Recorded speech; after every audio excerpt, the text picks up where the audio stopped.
Our next story is called Luggage.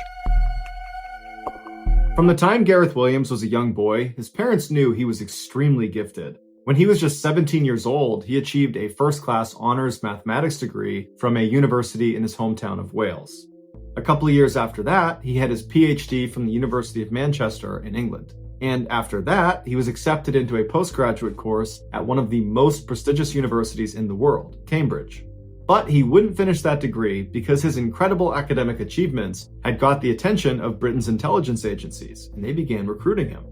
In 2001, when Gareth was 23, Britain's communication headquarters, commonly known as GCHQ, which is one of Britain's main intelligence agencies, offered him a job as a codebreaker. He eagerly accepted the job, dropped out of Cambridge, and then moved into a modest apartment in Cheltenham, which is the resort town about 88 miles away from London where GCHQ is located. And there he would live and work for the next 10 years.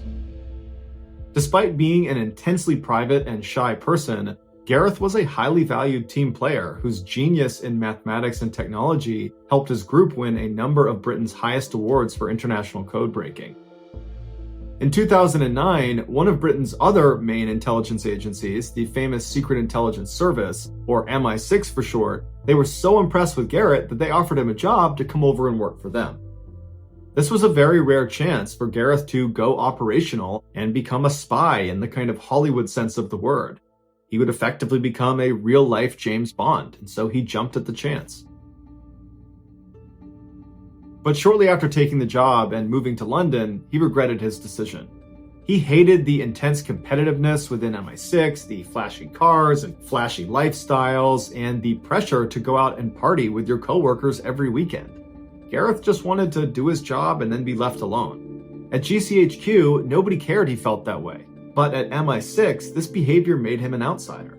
Before he left MI6, he took his annual 2-week vacation. But when the vacation was over, he didn't come back to work at his office in London. And for some reason, MI6 never checked in on him to see where he was. It wasn't until his sister called police after not hearing from him that anybody looked into his disappearance. On August 23rd, a uniformed officer went to Gareth's apartment in London to do a welfare check. After knocking on the door and not getting an answer from Gareth, the officer got the key to the apartment from the landlord and went inside. He yelled out for Gareth. There was no sign of him on the first floor. He went upstairs to see if maybe Gareth was up there. He's yelling for him the whole way as he's going up. He gets to the second floor. There's nobody up there, but there's a closed door. And what he finds on the other side of that closed door would make international headlines for weeks. When he opened the door, he walked into a bathroom, and there was nothing unusual about the bathroom, except in the bathtub there was this big red duffel bag. And inside of that duffel bag was the badly decomposed body of Gareth Williams. The zipper of the bag was padlocked shut on the outside, and the key to this padlock was underneath Gareth's body inside of the bag. There were no fingerprints on the rim or inside the bathtub. There were also no fingerprints on the bag itself, or on the 2 zippers, or on the padlock, or on the keys. Gareth's iPhone had been found nearby sitting on a table, and it had been factory reset. And later, investigators would determine it had been reset on August 15th, which was the last day Gareth was seen on CCTV footage, and it was also the day that they believe he died.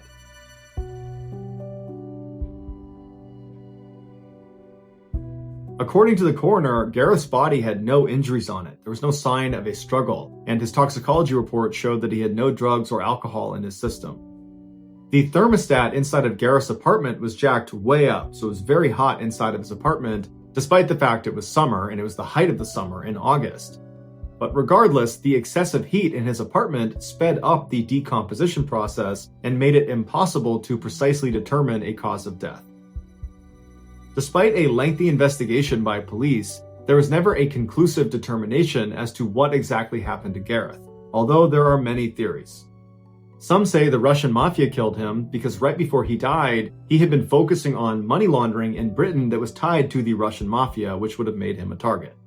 Another theory is MI6 had something to do with Gareth's death, which is why they were not so eager to go looking for him when he didn't come back from his vacation.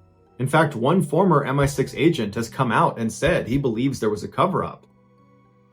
He was interviewed by CNN and said that it looked like MI6 had gone into Gareth's apartment ahead of the police and wiped it all down, removing fingerprints and DNA evidence.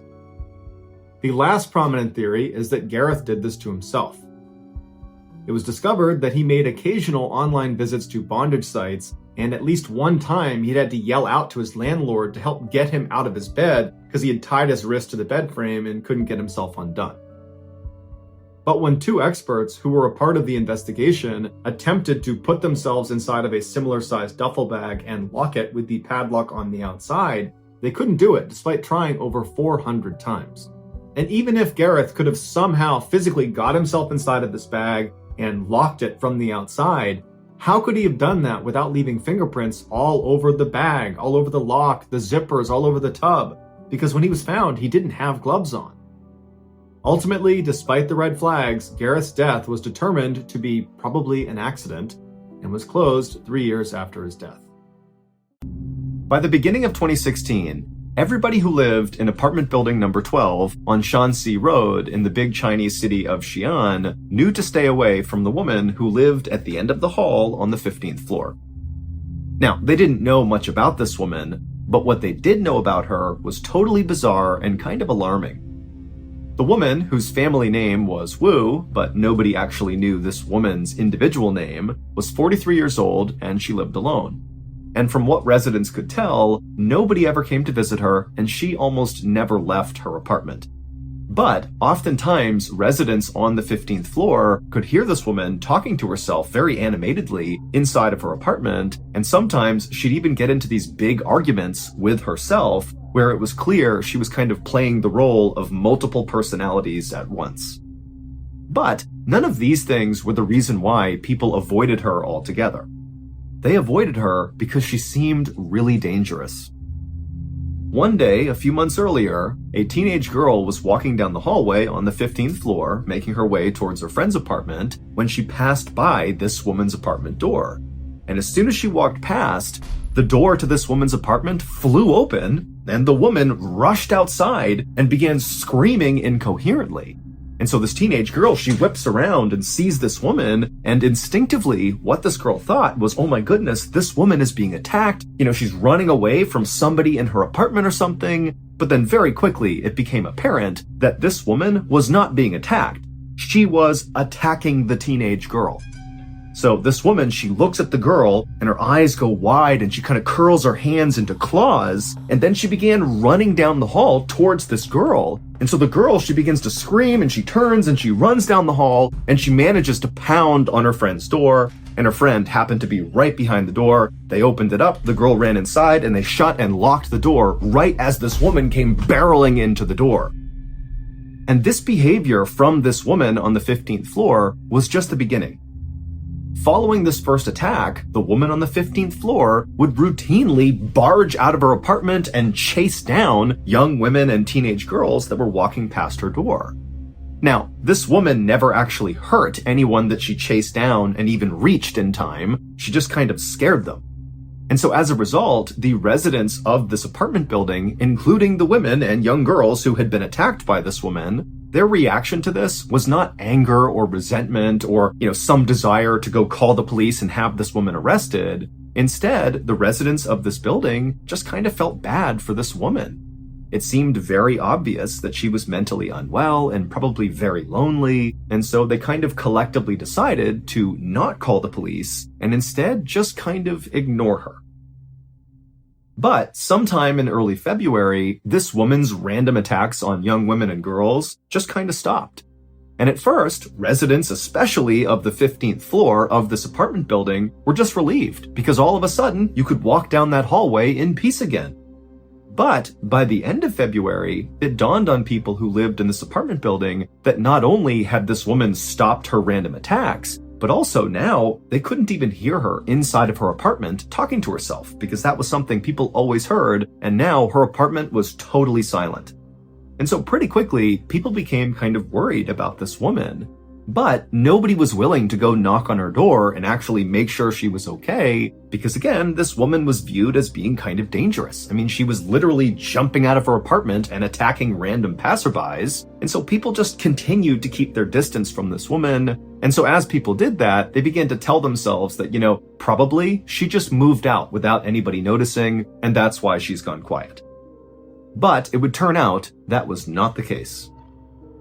Right around the time the woman on the 15th floor stopped her attacks and went silent sometime in early February, an elevator inside of this apartment building broke down between floors 11 and 10.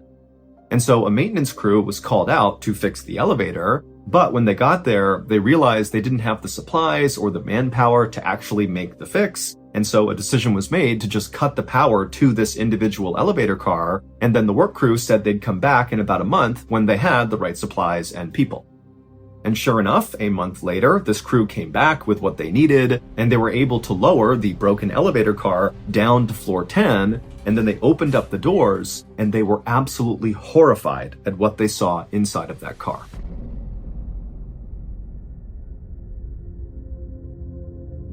It's believed that shortly after this woman on the 15th floor had one of her outbreaks and chased someone down the hall, she got into the elevator and began traveling down. And when the elevator car got between floors 11 and 10, it came to a lurching stop.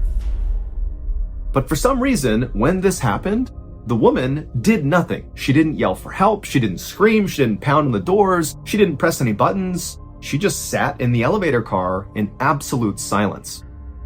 And so eventually it was discovered that one of the elevator cars in this apartment building was broken, not because the woman had called out, but probably because someone had tried to hail the elevator and it didn't come down. And so that maintenance crew was called out, but they couldn't make the repair, and so they decided to cut the power to that car and come back in a month. Now, this elevator crew had no idea there was anybody inside the elevator car because, again, this woman who was trapped in there was totally silent throughout their attempts to try to fix the car. And so after these workers cut the power to this elevator car and left, this woman was doomed. This woman just sat in silence in this elevator car with no food and no water for several days until she died of dehydration, which is one of the most agonizing and slow ways to go. Now, at some point, this woman did attempt to free herself because there were scratch marks inside the elevator indicating that she had tried to claw her way out, and her hands were totally mutilated, suggesting she really had been clawing pretty hard, but that was the only time she tried to save herself. Otherwise, she just sat there and eventually died. In October of 2002, Mark and his wife Kathy were on their way to a baby shower in Baltimore, Maryland that was being held for them by Kathy's family. It would be a 7-hour drive from their home in Ohio, so Mark and Kathy tried to get out the door as early as possible, but one thing led to another and they got a pretty late start.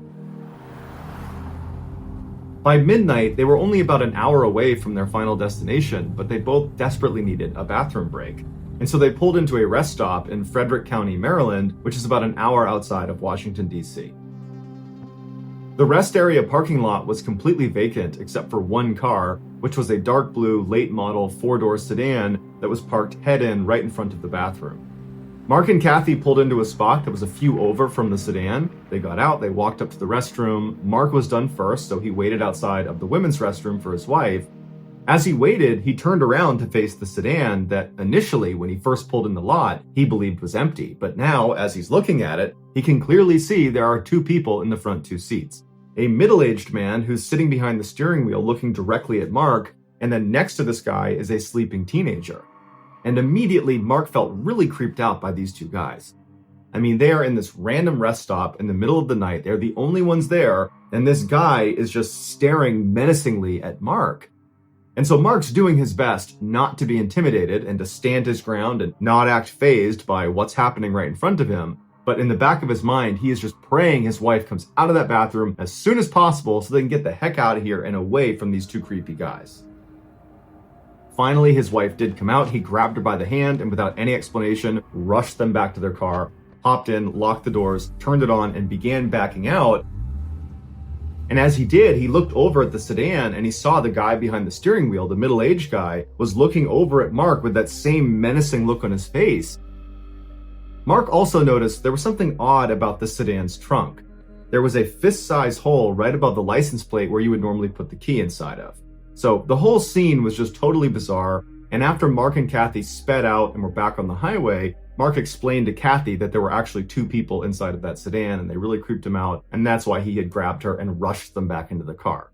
And so she agreed that was pretty creepy, but by the time the couple got to the baby shower in Baltimore, they had completely forgotten about their experience at the rest stop. The baby shower went well, and before long, Mark and Kathy were back home in Ohio. About a week later, the couple was watching TV in their home when a breaking news bulletin came across, and it showed a reporter who was standing at the exact same rest stop that they had stopped in on the way to Baltimore in Frederick County, Maryland, and behind them was the same late model sedan that they had seen parked at that rest stop when they had pulled in. The headline of this special news bulletin was DC Snipers Caught. It would turn out that middle-aged man sitting in the driver's seat of the sedan staring at Mark was none other than John Allen Muhammad, and the guy next to him, the teenager who was sleeping, was Lee Boyd Malvo. These were the two men that were responsible for the highly coordinated 3-week-long attack that left 10 people dead in the Washington, D.C. area. The fist-size hole that Mark saw on the back of their trunk was what they used to shoot through because it allowed them to stay concealed in the trunk while they were shooting. Mohammed and Malvo had been using that particular rest stop in Frederick County as a place to hide out in between their killings. When Mark and Kathy pulled in next to them, they were only halfway through their killing spree. Mark believes the only reason he and his wife were not targeted is because the killers most likely were trying to keep this rest stop off the radar because it was their hiding spot, and so they wouldn't have risked an attack there. Although, ironically, they would ultimately be caught in that rest stop. Mohammed was executed by lethal injection in 2009, and Malvo is serving a life sentence. One day in March of 2012, a 5-year-old girl named Maria sat on the floor of her kitchen in a city in northeast Brazil, eating an empata and watching her aunt cook some stew. An empata is very similar to the empanada in that it is a pie filled with meat, but the empata is the Brazilian version of that pie. Maria's family was actually known for their cooking, specifically their empatas. In fact, at this very moment, Maria's mother was out selling their famous empatas on street corners and in bars and local restaurants. Now, the family got by okay this way, but despite their notoriety around these empatas, they really wanted more. They wanted their family name to be respected, to be powerful. And so to try to make that happen, Maria's family basically worked 24/7. Not just on making empatas, but basically in looking for ways to kind of grow and expand the family name. In fact, while Maria was sitting on the kitchen floor, she could hear her father in the other room working. And the reason she knew he was working is because periodically she could hear him yell out with excitement. He was basically sitting there coming up with ideas of how he could make the family name even bigger and better. And when he had a good idea, he would shout out and be like, "Oh, I found it!" And in addition to constantly sort of brainstorming for ideas of how to become rich and powerful, Maria's father also was an author, and he was writing a book that he was convinced was going to be another thing that would kind of ratchet their family up the social hierarchy. But because Maria's mother and father and basically everybody in her family were so completely immersed in work all the time, it meant they didn't really pay much attention to her. And so most of the time, Maria was just kind of on her own, usually playing in the kitchen or playing in the backyard. Just then, the front door opened and in walked Maria's mother, and she was grinning ear to ear. Not only because she now had an empty tray, meaning she had sold all her empatas, but also she had brought someone along that she was really excited to introduce to Maria. Maria's mom stepped all the way into the kitchen, and right behind her was this young woman. And Maria's mother pointed at this young woman and then gestured for Maria to come over and say hi. And she told Maria that this young woman wants to become her new nanny. And so you guys can play together all the time while me and your father are out doing our work. Maria stood up and gave a shy smile to the young woman, but she wasn't sold that this woman actually would become her nanny. Because in the past, there had been other women who had come by to be her nanny, and they didn't seem to last very long. And so Maria was not getting her hopes up. Still, Maria wanted to be friendly, so she walked over and, as a gesture of goodwill, she handed this woman her half-eaten empata. And the young woman took the empata and laughed and said, "Thank you." After that, Maria's mother told her to head on out back and go play by herself for a bit, while she and this new nanny hammered out the details of her new job. And she told Maria that as soon as they were done, the new nanny would come outside and join her and they could play together. And so Maria, who was always very obedient, did as she was told, and she headed out back and entertained herself. And the whole time, as she's just kicking rocks around and pulling grass up and just kind of doing what kids do, She kept looking back at the house, waiting for the nanny to come outside. But she didn't. And after a whole hour had passed by and still this new nanny had not come outside, Maria felt really bored. And so she went inside to go look for her. A month later, Maria was out in her backyard playing by herself like usual when she heard a commotion happening inside of her house. She looked over at the house and couldn't really tell what was going on, and then she heard the sound of her mother and her father and her aunt raising their voices like they were fighting with somebody. And then all of a sudden, these uniformed police officers came charging out the back door towards Maria. One of the officers came right up to her and asked her what her name was, and Maria was so scared, remember she's 5 years old here, that she didn't even know what to say, so she just stood there staring, being totally terrified. She had no idea what was going on. But, as these police officers would soon tell her, it would turn out her entire life was one big, horrific lie.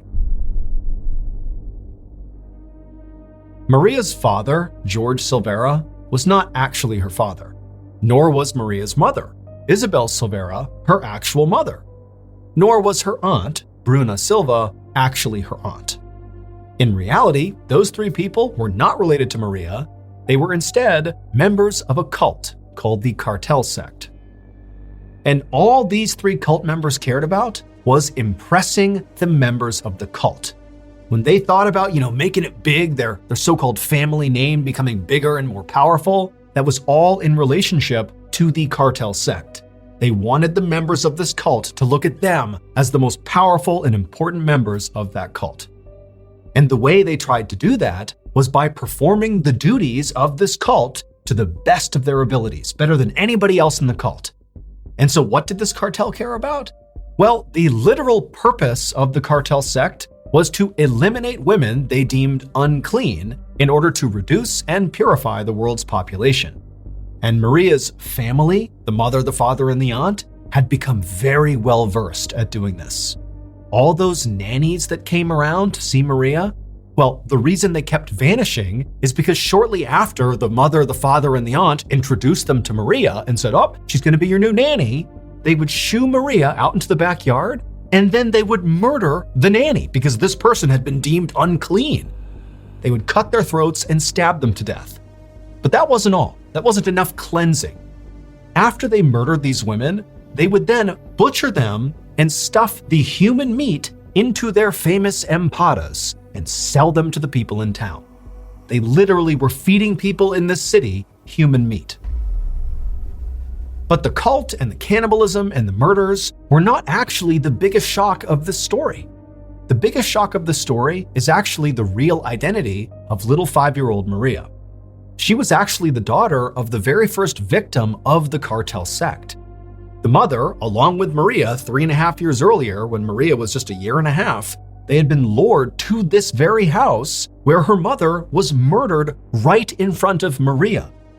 And then after her mother was killed, they cooked her mother and fed pieces of the mother to Maria. And ever since, they had just kept Maria and treated her like she was a member of the family, basically turning her into an unwitting cannibal.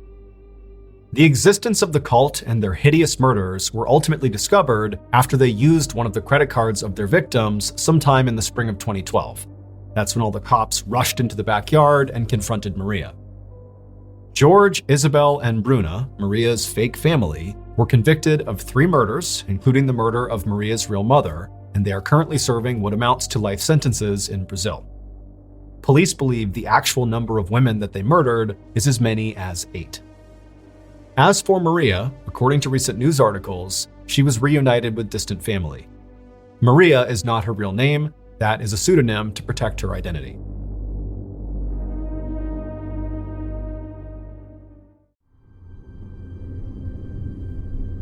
On the afternoon of July 18, 1997, a man was driving down a road surrounded on both sides by trees in a rural part of Wisconsin called Douglas County.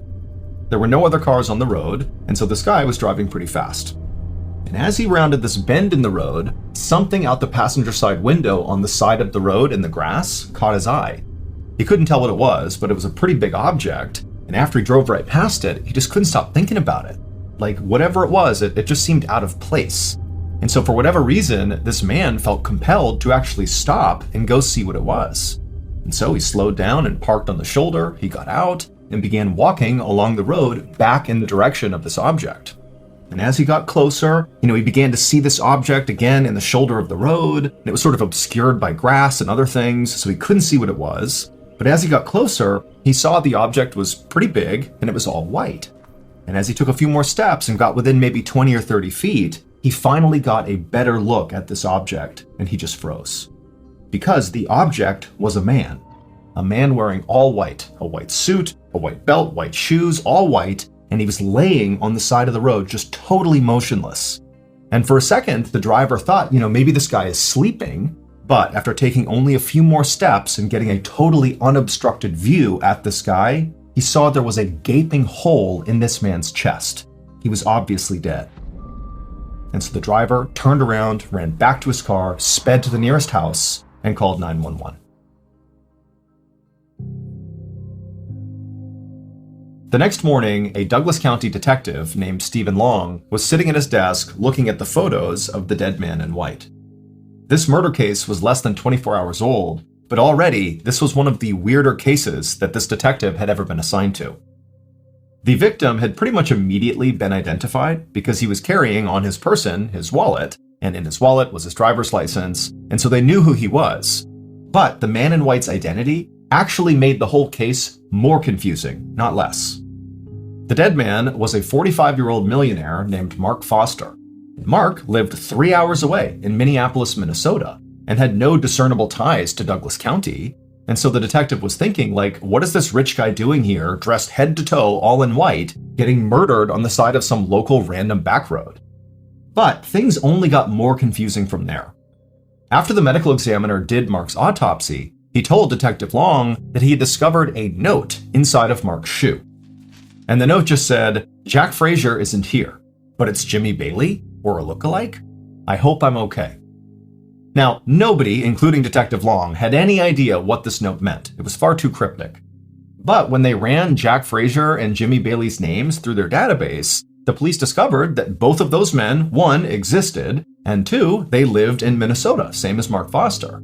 And so naturally, Detective Long began to suspect that maybe those two men were connected in some way to Mark Foster. Maybe they were involved in his murder, or maybe they were actually his killer or killers. He didn't know, but it was his best lead. So Detective Long decided he would just have to go to Minneapolis to try to find out more. A few hours later, Detective Long parked his car at the Minneapolis police station. He got out and walked inside the building. Waiting for him inside was the local detective who Mark had already spoken to. And so after meeting this detective, the two of them went into an interview room where Mark Foster's wife was waiting for them. And right away, Detective Long noticed that she was very pregnant and at least 15 or 20 years younger than Mark. But despite that, she seemed very composed. It would turn out she had already been told about her husband's death, and she was basically resigned to the fact that she was here to try to answer questions to figure out what happened. And so the detective sat down and they began to interview her. And then when they brought up the note that was found in Mark's shoe, specifically when they said the two names that were on that note, Jack Frazier and Jimmy Bailey, when they said that, it triggered something in Mark Foster's wife. She immediately began to cry. And then in between sobs, she would tell the detectives that she knew who those two men were. She told them that she had previously had relationships with both of them before marrying Mark. And she said after she married Mark, Jack and Jimmy became very jealous. They didn't like the idea that she had chosen Mark over them. And so she had always felt like those two, Jack and Jimmy, sort of had it out for Mark as a result of this romantic rivalry. After the interview with Mark's wife ended, Detective Long began to think that, despite this case appearing on the surface to be very odd and confusing, that perhaps in reality, it was quite simple. Maybe Jimmy and Jack were so jealous of Mark that they killed Mark. I mean, based on what Mark's wife had just told them in the interview about them being romantic rivals of Mark, and also the fact that that note was in Mark's shoe and named those two men, it certainly seemed very possible. But over the next couple of days that Detective Long began digging into this theory, that theory fell apart. Because it would turn out Jack Frazier and Jimmy Bailey had absolutely airtight alibis. They simply couldn't have been the killers. Now, Detective Long was obviously frustrated. He felt like he really had it here, but he was not deterred. He decided his next move would be to try to better understand his victim. To this point, he had already interviewed a lot of Mark's friends and family, but something he had not done yet was simply go to Mark's house and have a look around. So Detective Long got a search warrant, and on July 29th, roughly a week after Mark was killed, Detective Long, along with another detective, pulled up in front of Mark Foster's large 2-story home in the middle of a quiet suburban neighborhood. Now, from the outside, the home looked totally ordinary relative to its neighbors. But once they got inside the house, it was anything but. The detectives made their way up to the front door and knocked, and a few seconds later, Mark Foster's wife opened up the door and let them inside. And right away, Detective Long is looking around, and he's seeing all over the walls on the first floor of the house are these graphic pictures and paintings of naked people. And then in addition to that, on some of the coffee tables and various surfaces on the first floor, right when you walk in, are all these pornographic magazines and books everywhere. And Mark's wife didn't acknowledge any of it. She acted like it was completely normal to have all this stuff right in the front part of your house. And so the two detectives are looking at each other as, Mark's wife is leading them on this tour through the first floor. And at some point, Detective Long just said, hey, Mrs. Foster, why don't you have a seat on the couch and you just let us take a look around your house on our own? And so she said, okay. She sat down on the couch, and then the two detectives, they left the living room, went back to the front of the house, and made their way upstairs. And once they got upstairs, they found the master suite, and there was all this bondage gear inside. There were leather straps attached to the bedposts, there was whips and handcuffs, there was also additional pornographic material in there. But, considering what the detectives had seen downstairs, this sort of felt on par for this house. And so after searching the other bedrooms and other rooms on the second floor and finding more pornographic material basically everywhere, the detectives found their way back to the hallway in the second floor, and they noticed there was a rope hanging down from the ceiling, and it was attached to the pull door that led to the attic. And so the two detectives, they walked over, they pulled the rope down, it revealed this fold-out set of stairs that came down from the attic, and once those were in place, the two detectives began climbing up. And once they got up there, they discovered that this attic was not a storage space like many attics are in American homes. Instead, this attic was a fully functional room that sort of resembled like a satanic dungeon of sorts. All the walls were totally jet black, and there were all these burned out candles all over the place and tarot cards littering the floor. And on the back of the attic, basically all the way on the other side, there was what appeared to be an altar that sort of overlooked the entire room. And on the altar were more candles, and there was a voodoo doll. It's totally creepy, and the two detectives are looking at each other like, what's going on here? And so the detectives, they climbed all the way into the attic, and then slowly began walking across towards the altar. And when they got close enough to actually see the altar up close, they just froze. Because sitting on the altar, in addition to the candles and the voodoo doll, were two business cards. Their own business cards. Detective Long and his partner immediately went downstairs and confronted Mark's wife about the attic. Like, what's going on up there? Why are our business cards on your altar? But Mark's wife, the second that attic was mentioned, went silent. She refused to speak about anything to do with the attic. And so after a minute, realizing this conversation was going nowhere, Detective Long and his partner called for backup. And as they waited for backup, the two of them stepped away from Mark's wife and began speculating like, is this a cult? Was Mark a part of a cult that ran it out of his attic? What's going on here? And are we being targeted by the cult? Is that why our names are on the altar? A few minutes later, backup arrived, and they would do a much more extensive search of the property. But other than finding more pornographic materials and, bondage gear, there really wasn't anything else substantive that connected Mark or his wife to what happened to Mark, or what Mark was even doing in this house. Was he in a cult? They didn't know. And so ultimately, Detective Long and his partner told Mark's wife, who still is being quiet at this point, that she should not leave town because they were going to follow up with her soon. Now, in fairness, Detective Long couldn't tell if Mark's wife was being silent and not talking about what was going on in her house because, she was complicit in some way in what happened to Mark, or if she was maybe being threatened by somebody and she was afraid to talk. They didn't know. But either way, after leaving the property after the search was over, Detective Long and his partner felt like their next move was to try to learn more about cults. They needed a cult expert. And it just so happened there was an occult bookstore very close to Mark's house. And so they decided they would start there. And right away, their decision to go to that bookstore paid dividends, but not how the detectives expected. It would turn out the owner of that bookstore was indeed a cult expert, but much more importantly and relevant to this case was that the owner happened to personally know Mark Foster. And he told the detectives that Mark came to his bookstore all the time, and also the owner said he knew a bunch of Mark's friends.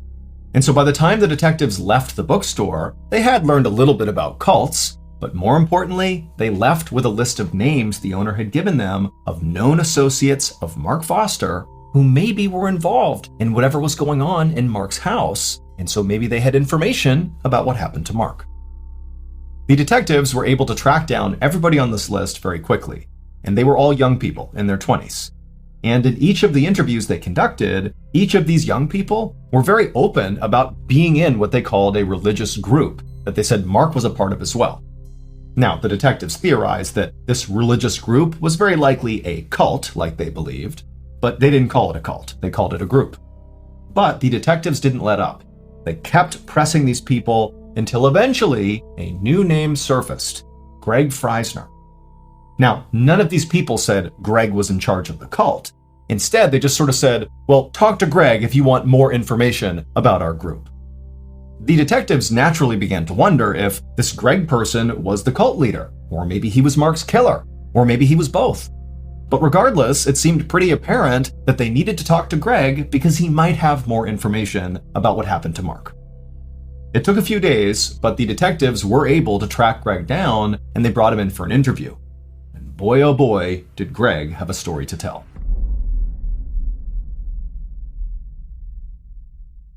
Based on what Greg told the detectives, here is what happened to Mark on the day that he died, on July 18th, 1997.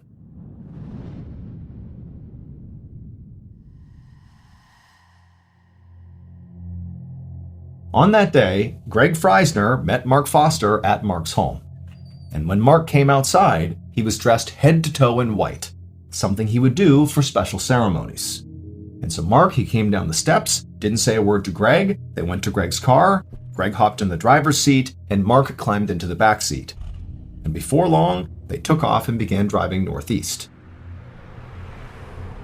And for hours, these two just drove in total silence. Mark just stared out the window, and Greg focused on driving. The only thing that happened during this multi-hour-long drive was at some point Mark pulled out a piece of paper from his coat pocket, and he wrote something on it, and then after staring at it, he kind of smiled and tucked it into his shoe. And then a little bit later, Greg pulled over on the side of the road in Douglas County, Wisconsin, on this random backcountry road. And as soon as they pulled over, again without saying anything, Greg and Mark got out of the car, and they went around to the back of the car where the trunk was. And the two men are kind of stretching, it's been a long drive, taking in the scenery. And then before long, Greg pops open the trunk. And in the trunk is a rifle. Neither men have any strong reaction to this. Greg just reaches down, pulls the rifle out, and Mark, calm as can be, just begins walking over to the side of the road, to the shoulder. And then once he got to the shoulder, Greg came over and stood right in front of him and just looked intently into Mark's eyes, looking for the signal. And at some point, after Mark kind of composed himself, he nodded at Greg. At which point Greg raised that rifle, placed the barrel directly on Mark's chest, and fired. Mark crumpled to the ground, and he laid there for a second just moaning horribly, and Greg just stood over him watching until finally Mark went silent and died, at which point Greg casually went back to his car, got inside, and drove home.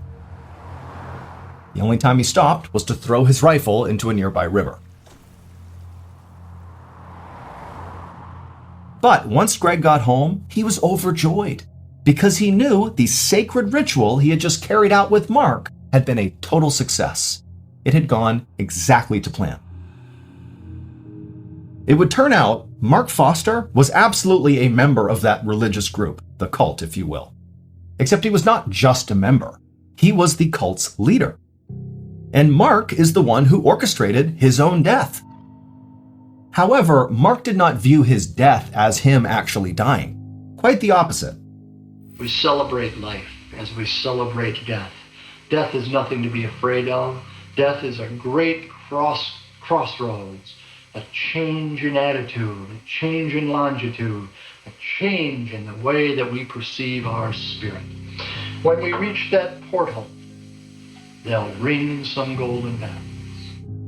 He believed that what he and Greg, his most devout follower, were going to do, this sacred ritual, was after Greg fires the shot into his chest and ends this body's life, that his soul, his consciousness, and his power will be transferred into Greg. Basically, his soul will go into Greg. And Mark believed once this transfer happened, that basically he would be immortal, that his soul would never die. It would stay in Greg and then maybe at some point get transferred to somebody else, but basically he would be here forever. The bizarre note that was found in Mark's shoe, the note that he wrote and stuffed in there, that note was designed to throw police off the trail.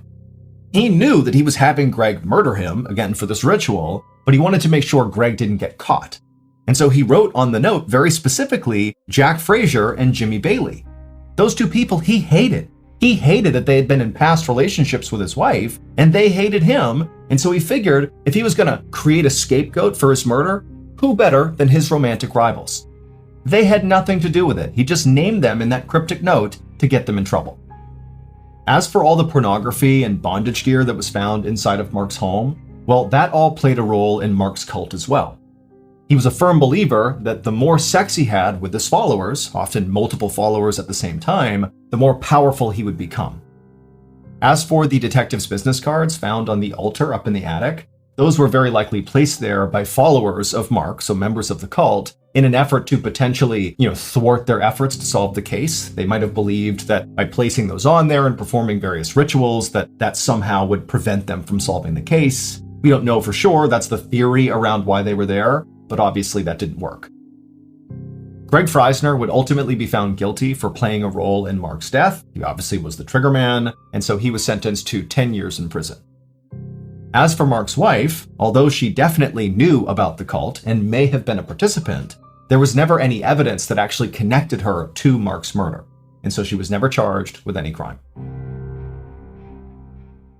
Based on that big clue, here is the leading theory about what happened to Homer and Langley Collier. Back on March 9th, 1947, so the night that Langley had snuck out the front door in the middle of the night with his shabby clothes on and headed to Brooklyn where he went dumpster diving, well, he wasn't just dumpster diving to find new treasures to bring back to the mansion to stuff inside. Instead, he was actually looking for something really specific for his brother. He was looking for oranges, like the fruit. And this particular dumpster in Brooklyn was right behind a store that sold fruit, and so there were always lots of oranges in this dumpster. Langley was actually trying his very best to take care of his older brother Homer. He had actually begun doing research using his father's old medical textbooks to try to find a cure for Homer's blindness caused by his stroke. And at some point, Langley believed he really had come across the cure. And the cure was basically for Homer to eat oranges. Lots and lots of oranges. And in fact, over the last several weeks before this night, Langley had already made this change in Homer's diet. He only fed him oranges for every single meal. He got them from this dumpster and he fed them to Homer. And Homer, he too believed this cure was going to work, and so he ate the oranges without question. And so back on March 9th, after Langley had gathered up the oranges from inside this dumpster, slung it on his shoulder, and walked back to his mansion, he maneuvered his way through the crack in the front door because he was super skinny. He was able to barely get through. And then once he was inside the mansion and shut the door behind him, he maneuvered his way up to the second floor. And then he began the most dangerous part of his journey from one side of the second floor to the other where Homer was. Basically, Langley needed to crawl through a 2-foot wide tunnel he had built through all the junk and trash, but it was lined with booby traps. In particular, there was a nasty trap at the end of the tunnel where there was this stack of metal boxes filled with all these newspapers. They were really heavy, and they were positioned so if you even so much as barely touched the lowest box, they would come crashing down on you. Now, Langley had made this journey countless times. This is how he went to see his brother every single day, as he went through this tunnel. But on this day, as he low-crawled his way through the tight tunnel in the trash, He accidentally knocked the lowest metal box. The boxes tumbled down on him and pinned him to the ground. Now, these boxes were very heavy, but they were not heavy enough to kill someone. It would just pin them down. It would be impossible to get out from under them. And so Langley, very likely, after getting trapped, called out for his brother, Homer, who was actually only 10 feet away from him. But Homer was blind, he was sick, he had absolutely no energy because all he ate was oranges and it was basically killing him. And so he couldn't even get out of his chair, let alone go save his brother. And so for several agonizing hours, Langley likely yelled for his brother until the weight of all these boxes did crush him to death.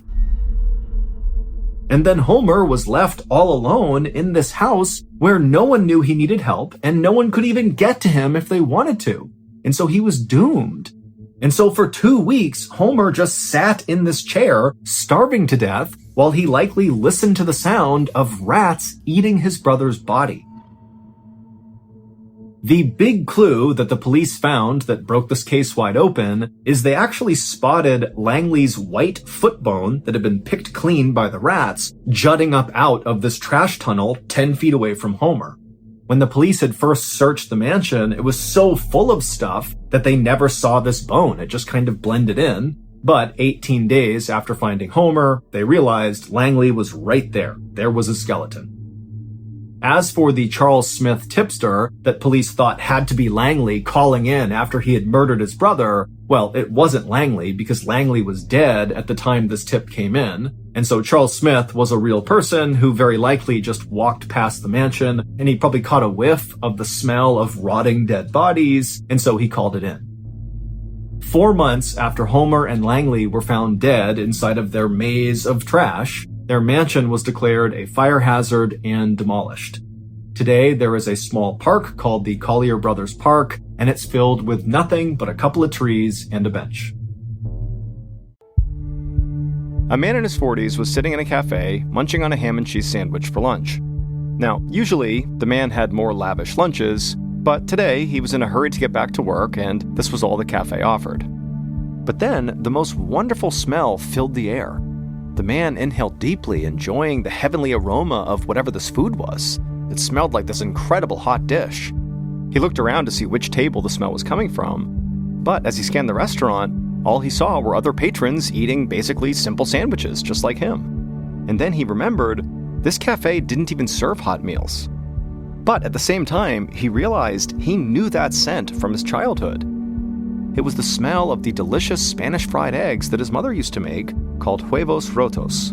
This was not the man's first phantom smell. A few weeks ago, his apartment had filled with the amazing aroma of his mother's cooking, completely out of nowhere. But now, in this cafe, just like that time in his apartment, the sweet smell suddenly turned sour. The man could taste something metallic in his mouth, and the foul odor of sour milk lingered in the air, making him gag. And so suddenly, a wave of panic crept over the man. He didn't know why he kept smelling things that weren't there.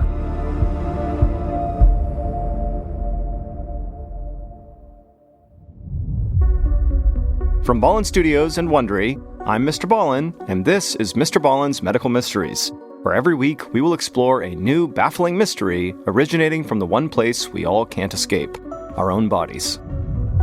If you like today's story, ask the follow button to go on a long hike with you, but before you go, superglue a tiny pebble inside one of their shoes. It's common wisdom that diet and exercise are the best ways to maintain your health. As they say, an apple a day keeps the doctor away. But sometimes, no matter how fanatical you are about counting calories and getting daily exercise, there's just nothing you can do to keep certain illnesses at bay. And on this episode, we have 2 stories about extremely healthy people who find themselves fighting off strange, deadly conditions. The first story is about a marathon runner who suddenly goes through a drastic lifestyle change with no explanation.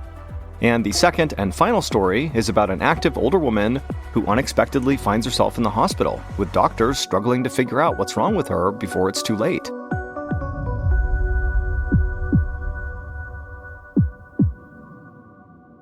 And now, here's our first story called No Reservations.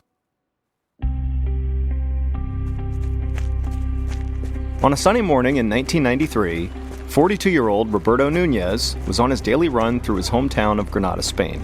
And as usual, along this route, he ran past delivery trucks parked outside of restaurants, and kitchen workers carried crates of food from these trucks into the back of the restaurants to prepare for the day's meals. Now, Roberto had never really paid these restaurants much attention. He was an athlete, and to him, food was just fuel, not some delicacy. But that morning, right after passing by the restaurant and smelling the smells of the food, he happened to run past a local bookshop, and for whatever reason, something in that bookshop caught his eye. It was a fine dining cookbook, beautifully displayed in the front window. And for some reason, Roberto stopped his run and just stared at this cookbook. Something about the meal on the cover just looked irresistible. He was so drawn to it, he could almost taste the food in his mouth. Moments later, Roberto found himself inside the bookstore, asking for a copy of that book. As the shopkeeper went to go get a copy of this book, Roberto wandered toward the culinary section of the store and began flipping through the other cookbooks. And by the time the shopkeeper returned, Roberto had a whole pile of them in his arms. When Roberto left the bookshop, he couldn't run anymore because of how heavy all these books were he'd just bought, and so he walked his way home. And then when he got home, he lined up all of his beautiful new cookbooks on his kitchen counter and just stared for a second, marveling at all the food on the covers. Then he went to his refrigerator to grab a container of yogurt, his usual breakfast. But now, as he stared down at the cup of plain, unflavored goop, his tongue seemed to recoil inside of his mouth. He felt like he could almost taste the plastic container and metal spoon before he even took a bite. Suddenly, Roberto's everyday breakfast seemed totally unappealing. And so for the first time in his entire adult life, Roberto decided to take himself out for breakfast. He walked to the nearest open cafe and read their extensive menu, and all the items sounded delicious. Unable to choose, he just asked the server to bring him the most popular dish and one of every side dish on the menu. 20 minutes later, Roberto's little cafe table was so full of plates, he could barely find a spot to set down his espresso mug. Roberto stuck his fork into a potato omelet seasoned with chives and garlic. He took a bite, and it felt like his tongue was exploding with pleasure.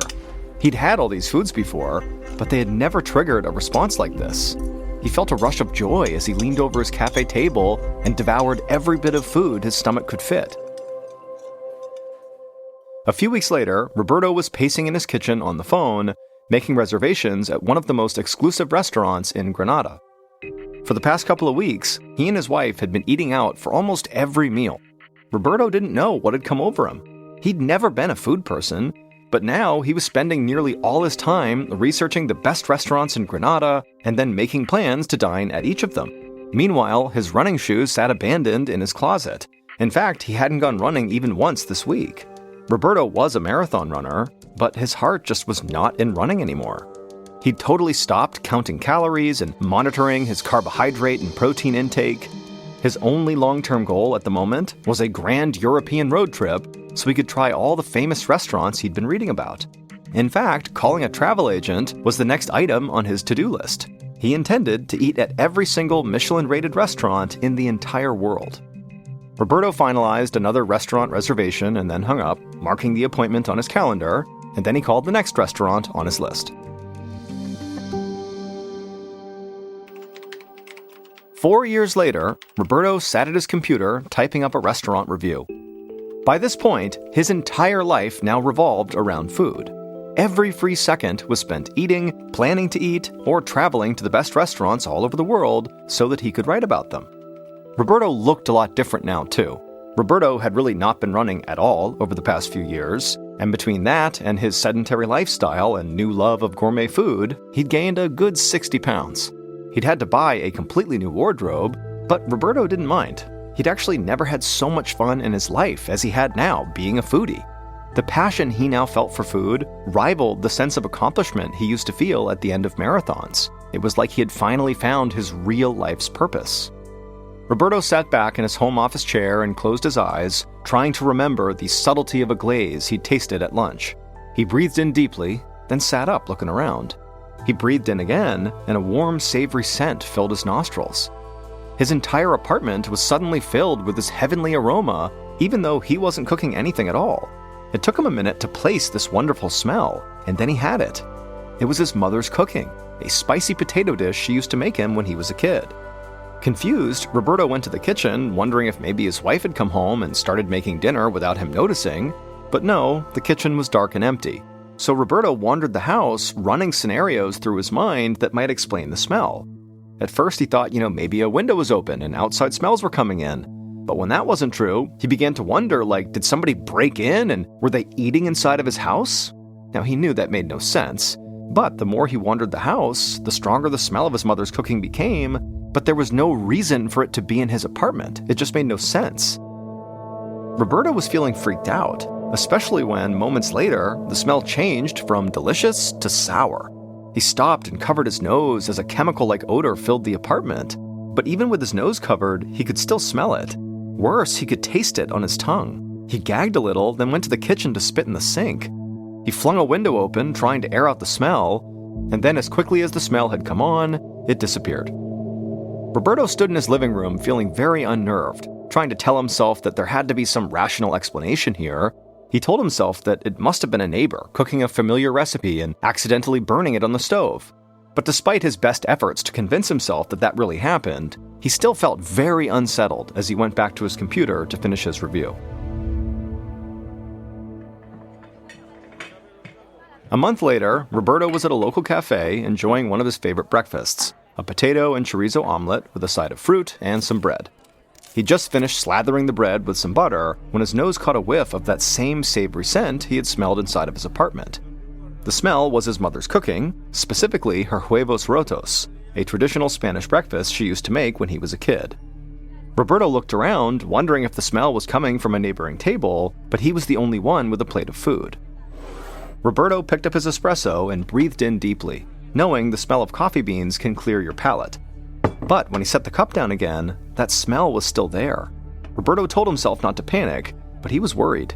He decided that perhaps it was time to see a doctor about all these phantom smells. A few days later, Roberto was at a neurologist's office explaining how he was smelling all these things that weren't actually there, and he was concerned that he was losing his mind. Now, the neurologist didn't want Roberto to panic, but he did think Roberto might be experiencing smell hallucinations, and they're rare, but very real, and they can be the sign of something dangerous. The doctor explained that smell hallucinations can be caused by head injuries, upper respiratory infections, and in some cases, brain tumors or Parkinson's disease. Roberto did his best to stay calm. He didn't know what he'd been expecting when he got here today, but certainly not being told he could have a brain tumor or Parkinson's disease. The neurologist could clearly read the fear in Roberto's eyes because he immediately told him, don't worry, they'd run some tests and narrow down the possibilities, then figure out what was going on. They'd start by ordering an MRI. Roberto nodded, still feeling very uneasy. And a few hours later, his unease quickly turned to fear as the neurologist showed Roberto his MRI scan and pointed to a long, slender tumor on his right temporal lobe of his brain. Roberto felt petrified as the neurologist explained that the tumor was called a fibroblastic meningioma. It was putting pressure on Roberto's brain and causing him to have these smell hallucinations. The doctor explained that they'd have to surgically remove this tumor. Roberto felt a surge of adrenaline as he imagined himself undergoing brain surgery. He was going to be sick. He bent over, his arms on his knees, trying to catch his breath. And at the same time, the neurologist assured him that they would take very good care of him. The doctor said he would be with Roberto every step of the way. Roberto stood up and nodded. He knew he needed to call his wife and break the terrible news. But then after that, he would call his favorite restaurant to get takeout for dinner. He was in the mood for some comfort food. A few weeks later, Roberto was at home on his couch watching his favorite cooking show on TV. His head was still bandaged from his 14-hour brain surgery, which his neurologist said had been a success, and Roberto had been making slow but steady progress in his recovery. As he flipped through the channels, the mouth-watering smell of roasted chicken suddenly filled the room. And for a second, Roberto was terrified. Was this another smell hallucination? Did the surgery not work?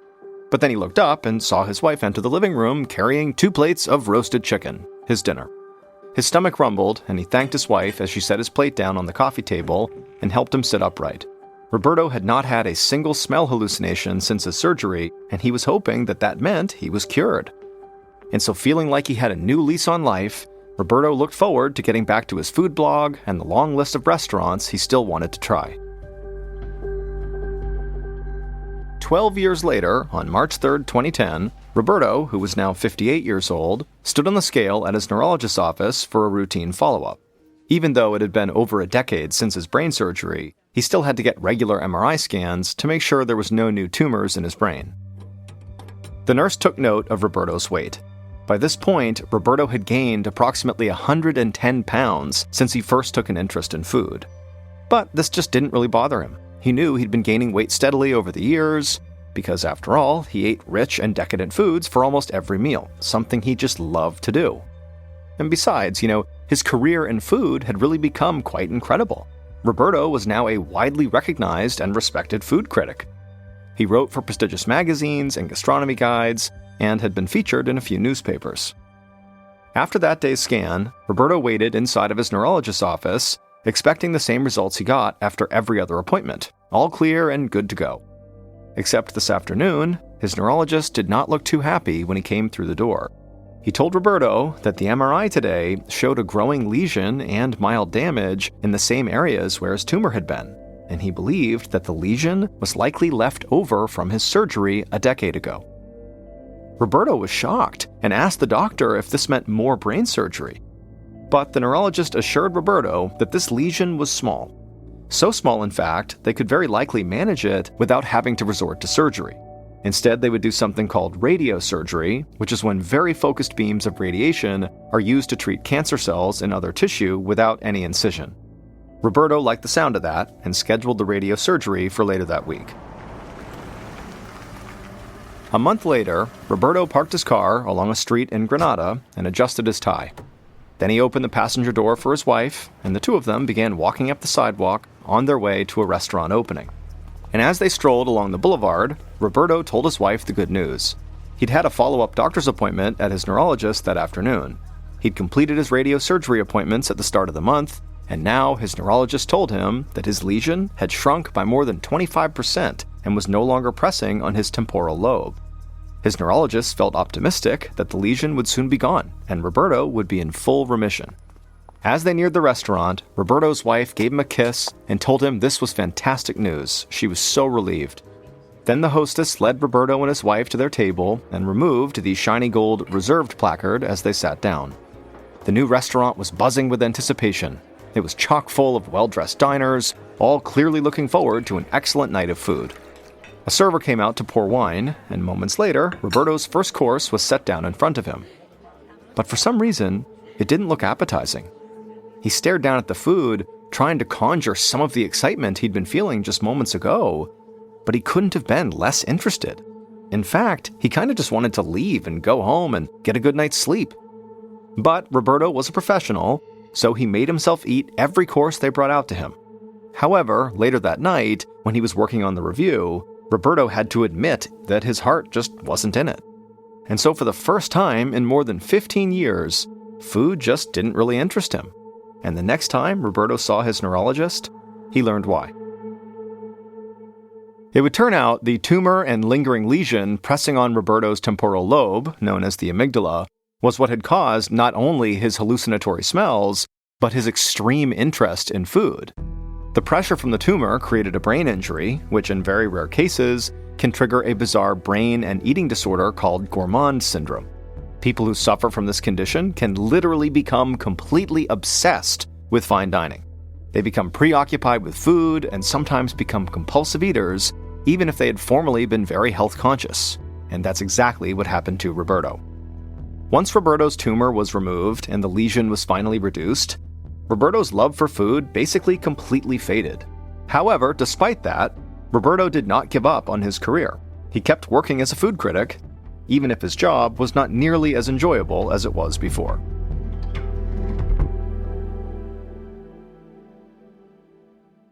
Hey, it's MrBallen. I'm excited to tell you about something special. For the first time, my show, MrBallen's Medical Mysteries, has joined forces with Redacted, Declassified Mysteries with Luke LaManna, to tell a story so complex it required our combined storytelling styles. This special episode is called A Redacted Medical Mystery. In it, unexplained symptoms after a routine surgery quickly unravel into something much darker, leading straight to classified government operations hidden for decades. To listen and uncover the truth alongside us, head to either the MrBallen's Medical Mysteries or Redacted show pages right now. Or search for a Redacted Medical Mystery in the Wondery app or wherever you get your podcasts. If you're fascinated by unexplained medical stories, well, stick around on Medical Mysteries. Every week, we dive deep into cases that will leave you questioning everything you know about the human body. And if government conspiracies are more your style, Redacted is your go-to for stories that unravel secrets never meant to see the light of day. Remember, you can listen to both shows early and ad-free by joining Wondery Plus. Hey listeners, big news for true crime lovers. You can now enjoy this podcast ad-free on Amazon Music with your Prime membership. Listen to all episodes of my podcasts, MrBallen's Medical Mysteries and MrBallen's Strange, Dark, and Mysterious Stories, along with a huge collection of top true crime podcasts, completely ad-free. No more wading through cliffhangers or dealing with ads, because let's be honest, ads shouldn't be the most nerve-wracking part of true crime. To start your ad-free listening journey, download the Amazon Music app for free or head to amazon.com/ballen. That's amazon.com/BALLEN. Dive into uninterrupted true crime stories today. And now, here is our second and final story of today's episode, called The Bitter End. One morning in 2022, a 64-year-old woman named Beth shuffled into her kitchen in Ontario, Canada. It was early, and so Beth was still wearing her pajamas. She opened up her kitchen window to let fresh air blow inside, and as she did, she took in a deep breath and smiled. Beth always reminded herself not to take life's small pleasures, like a cool summer breeze, for granted. She grabbed a loaf of whole wheat bread off the counter and put 2 slices in the toaster. Then she opened her fridge and pulled out a container of green juice and a couple of organic eggs. Beth was extremely health and diet conscious and usually had this same breakfast every morning. She drank 2 glasses of juice while her toast cooked, and she scrambled her eggs. Then she sat at the kitchen table to eat. When she finished, she put her dishes in the sink and walked back to her room to get dressed for her morning jog. But as she was trying to decide what shirt to wear, Beth felt this dull pain in her lower abdomen. At first, she was able to ignore it, but then the pain got sharper and Beth suddenly was clutching her stomach. And then she felt weak, and a wave of nausea made her rush from her closet to her bathroom, where she vomited and then had diarrhea. Beth shakily walked to the sink and drank a few sips of water from the tap. When she looked in the mirror, she saw that her face was beet red. She could feel her heartbeat thudding in her throat, and so she brought 2 fingers up to her neck and began to count her pulse. And she found her heart was absolutely racing, and it really scared her because she had high blood pressure, and so she knew, at any point, something could go wrong with her heart. And so suddenly, Beth feared she might be having a heart attack. She stumbled back to her kitchen, she grabbed her landline phone off the counter, and she dialed 911. Less than half an hour later, Dr. Jacob Adams heard a siren blaring as an ambulance pulled up outside of the University of Ottawa's Montfort Hospital. A paramedic hopped out of the back of the vehicle and rushed into the emergency room, shouting to the doctor that, "Hey, we have a patient who's in shock here." And so Dr. Adams immediately ran with the paramedic out towards the ambulance, knowing he had a very sick patient on his hands. Shock occurs when a person doesn't have enough blood circulating throughout their body, and left untreated, it can rapidly lead to organ damage or even death. And this patient, Beth, was already in bad shape. The paramedic said that she was vomiting, she had diarrhea, and her blood pressure was dangerously high. Another paramedic followed closely behind the first, and together, they brought Beth into the emergency room on a gurney. Dr. Adams saw how pale and confused she looked, and knew there was no time to waste. He directed the EMT to wheel Beth into the nearest exam room while the other paramedic briefed him on Beth's medical history. They told the doctor that Beth had been relatively healthy until today, but she had been taking medications for 2 conditions, high blood pressure and a thyroid deficiency that can leave patients feeling tired and looking pale. Otherwise, she was taking no other drugs. She didn't even take vitamins or over-the-counter supplements. The paramedic said Beth had deteriorated right before their eyes. When they first arrived at Beth's house, she was able to talk to them about her fear that she was maybe having a heart attack. But since then, she had gotten so much sicker that now she could barely talk. Dr. Adams nodded and thanked the paramedics for bringing her in. Then he watched as the ER nurses went to work on their very unstable patient. One nurse checked Beth's temperature, another inserted an IV needle, and a third wrapped a blood pressure monitor around her arm. At first, it showed that Beth's blood pressure was elevated, but suddenly, it plummeted 100 points. Beth's arms went limp, and she looked like she was struggling to breathe.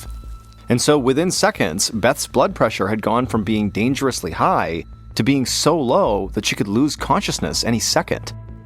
Dr. Adams took one of Beth's hands and squeezed her fingers, making her skin turn white. He waited for the color where he squeezed to come back, but it took an unusually long time. To Dr. Adams, this was extremely worrying. It meant Beth's blood circulation had become dangerously sluggish. Before they could do anything else, Dr. Adams knew he would need to stabilize Beth's condition. He asked a nurse to start her on an IV fluid drip, and almost as soon as the fluids entered Beth's bloodstream, her blood pressure started rising and her breathing returned to normal. After a few minutes, Beth began to speak, albeit in a strained voice, saying that her stomach was killing her. She said she kept getting these horrible, sharp cramps in her lower abdomen. Dr. Adams assured Beth they would figure out what was going on, but they had to perform a lot of different tests as quickly as possible to do that. And so he told her the best thing she could do was try to stay calm and just focus on her breathing. Beth looked scared, but nodded her head in agreement. Then Dr. Adams called in 3 different medical technicians who all surrounded Beth. One of them took vials of her blood, another examined her abdomen with an ultrasound machine, while the third performed an EKG to test her heart function. Meanwhile, Dr. Adams stood off to the side and considered all of his patient's symptoms, and he began to think about a couple of different things that could have caused her to go into shock. Maybe she was having an allergic reaction, or maybe she swallowed some kind of poison, or maybe she was fighting a severe infection. Now, the first two, allergic reaction and poison, were tough to address right now, but the severe infection could be treated right away. So Dr. Adams called for a nurse to start Beth on broad-spectrum antibiotics, hoping this would stop a potential infection in its tracks. While a nurse gave Beth a dose of antibiotics through her IV tube, one of the medical technicians finished taking Beth's blood. Dr. Adams told him to have the blood tested for signs of infection, and also to run an emergency toxicology test to see if there were any traces of poison inside of Beth's body. At almost the same time, the ultrasound technician pulled up black and white images of Beth's digestive system onto a computer screen and told Dr. Adams that they didn't see anything out of the ordinary, like fluid buildup or a bowel obstruction. However, the technician who was doing the EKG had much more ominous news. They said the left side of Beth's heart was working much harder than it should have been, a sign that her heart was not functioning correctly. It could mean that the right side of her heart was failing, and so as a result, the left side was trying to make up for it, which Dr. Adams knew could easily put Beth's life in danger. But, alarming as the EKG results were, they didn't help Dr. Adams determine what was actually causing Beth's intense distress. He needed to get a better understanding of how all of her internal organs were functioning. So he decided to bring her into the radiology department for a CT scan, which would take pictures of the inside of her body. The scan only took about 15 minutes, but it revealed that Beth's problems went beyond her heart. Dr. Adams saw that her small intestine showed signs of inflammation, or even a possible obstruction. Though the earlier ultrasound of her abdomen had looked normal, the doctor no longer believed that was accurate. He could tell from the more detailed CT scan that something was wrong after all. And suddenly, Dr. Adams had an alarming thought. Maybe Beth was bleeding internally inside of her digestive system. Severe internal bleeding could explain a lot of Beth's symptoms, including nausea, vomiting, diarrhea, and her sudden drop in blood pressure. But this would be a terrifying diagnosis. If Dr. Adams didn't locate and stop the bleeding right away, Beth could bleed to death. A few minutes later, Dr. Adams received the results of Beth's blood work. Her toxicology report came back normal, meaning technicians had not found any poison in her system, but on the other hand, the results showed she did have elevated levels of a protein found in red blood cells, which did seem to indicate she did have internal bleeding. And just as the doctor set her test results aside, Beth's blood pressure suddenly plummeted again. She went pale and her breathing became labored. Dr. Adams looked up and noticed her IV fluid bag was empty, so he quickly replaced it with a full one, and as soon as the fluids flowed into her system, just like the last time, her blood pressure immediately stabilized. But to Dr. Adams, this was not a good sign. If Beth was rapidly bleeding internally, IV fluids would keep her going for a while, but eventually it would not be enough. and so she needed a blood transfusion as quickly as possible. And at this point, Beth looked sicker than ever. She groaned in pain and then leaned over the side of her hospital bed and vomited up blood. Now, Dr. Adams was certain that she was bleeding internally into her stomach, which was why she was throwing up the blood. He immediately called in a nurse, who began giving Beth a blood transfusion. He also continued giving her IV fluids and started her on drugs that would keep her blood pressure up and reduce acid in the stomach to hopefully slow the bleeding. After all that, Dr. Adams transferred Beth to the intensive care unit, where they met with a gastrointestinal specialist named Dr. Christina King. Dr. King said she needed to insert a tiny camera down Beth's throat and into her abdomen. That way, she could see firsthand where the blood was coming from. Dr. King turned to Beth, whose face was scrunched up in pain, and explained the procedure. Beth would be put under light anesthesia for about 30 minutes, and during that time, Dr. King would insert a tube with the camera on one end into Beth's esophagus and down into her stomach. Beth looked uneasy, but she was so sick that a tube going down her throat seemed like a small price to pay for some answers. She said okay, and the doctors got to work prepping her for the procedure. About 15 minutes later, Beth had been put under anesthesia and was lying on her side on a bed in her ICU room. Dr. King stood beside her and carefully inserted the long, thin tube down her throat. Dr. King could see the inside of Beth's esophagus on a screen right beside her bed. Dr. King moved the tube further down Beth's digestive system, and as soon as the camera entered Beth's stomach, Dr. King saw that her stomach lining was swollen, red, and bleeding. The bleeding was not severe, but the doctor knew that was only thanks to the drugs that Dr. Adams had given Beth. Later that afternoon, Dr. King sat in the ICU with Beth, who was still sedated from her procedure. Beth did look much better than she had just a few hours ago, and Dr. King was glad that the treatment she and Dr. Adams had come up with seemed to be working. Her internal bleeding had largely stopped, at least for now, and so for the time being, Dr. King could really focus on why Beth was bleeding internally. Dr. King was starting to think that Beth's illness had been caused by something that she might have eaten, rather than by poison or an infection. And so once Beth woke up from her procedure, Dr. King asked her if she'd eaten anything out of the ordinary that morning before she'd gotten sick. Beth initially said no. She'd had the same breakfast she ate every single morning: whole wheat toast, organic eggs, and homemade green juice. However, Beth said, now that she thought about it, her juice had tasted a bit more bitter than usual. Dr. King asked what kind of juice it was, and Beth said, she made it herself from a type of green squash called bottle gourds that she had bought at the store. She'd heard that bottle gourds were a really great health food, and so for the last several years, she'd been pureeing the vegetables into a juice that she would drink every morning. Dr. King just stared at Beth, because suddenly she knew what was going on with Beth, and it made perfect sense. Beth had given herself a nearly fatal case of toxic squash syndrome. It's a very rare condition that results from eating poisonous chemicals sometimes found in squashes and gourds. These toxins are called cucurbitacins, and they taste very bitter. Over hundreds of years, people have bred squashes to have only trace levels of these toxins. But sometimes the plants can still develop high amounts of cucurbitacins as they grow, and people who eat a lot of those types of vegetables can get dangerously ill. Beth went to her local grocery store and unknowingly bought bottle gourds that did contain a dangerous amount of these toxins. Then she pureed the vegetables and drank the juice, and the only thing she noticed was a slightly bitter taste, until just minutes after breakfast, the toxins caused her stomach lining to start bleeding, and Beth went into shock. Her case was the first of its kind ever reported in Canada. After 5 days in the ICU, Beth was finally healthy enough to return home.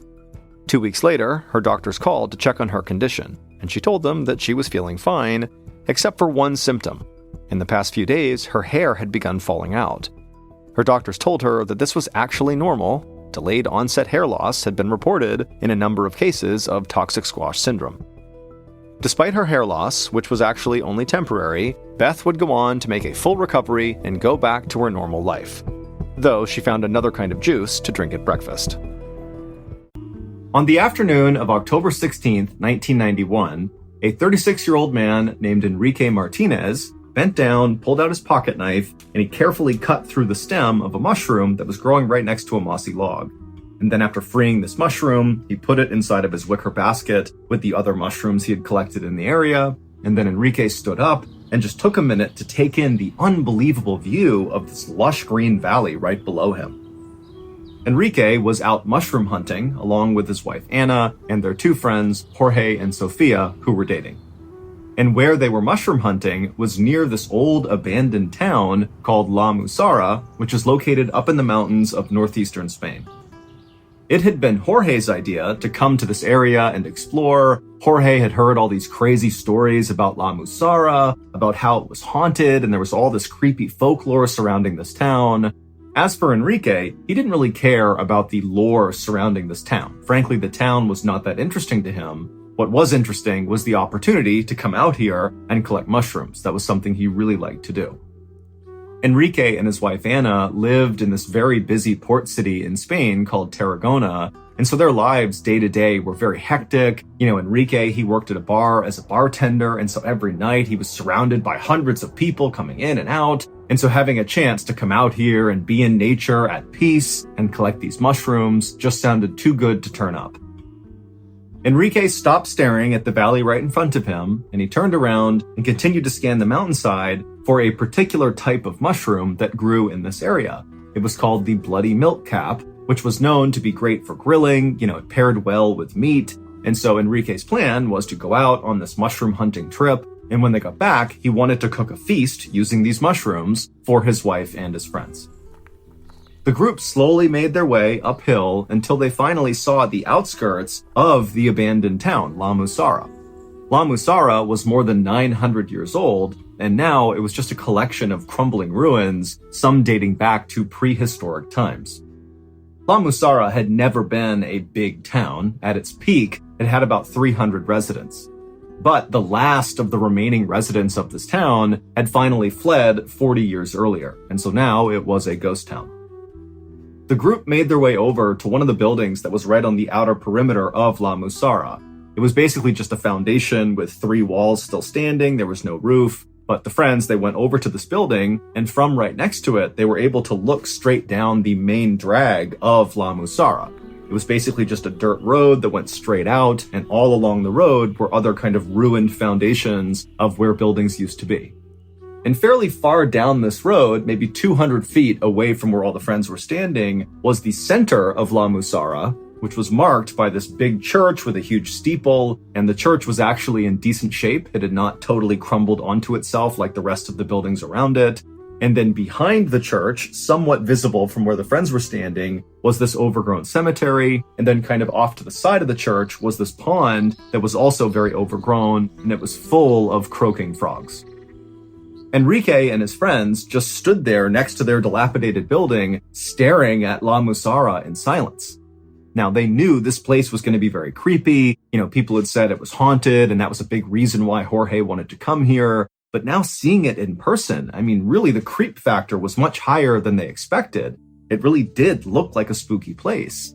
And then adding to the spook factor was very clearly, as they were looking down this main road, the friends could see this mist kind of starting to envelop the town. Jorge had told the friends when he was doing his research about La Musara that the mist was really a trademark of this town. That at night, it basically got completely consumed in white mist. But now the friends are looking down this road, it's the middle of the day, and already the mist is starting to come in. Finally, Jorge broke the silence and said, "Hey, I want to show you guys something." And he grabbed his girlfriend Sofia's hand, and he began kind of jogging down the main road in the direction of the church. And so Enrique and Anna followed behind. And after only walking maybe 10 or 20 feet, Enrique happened to turn around and look back where they had just been standing next to this dilapidated building, and already he couldn't see that building because this fog had rolled in and totally obscured his view.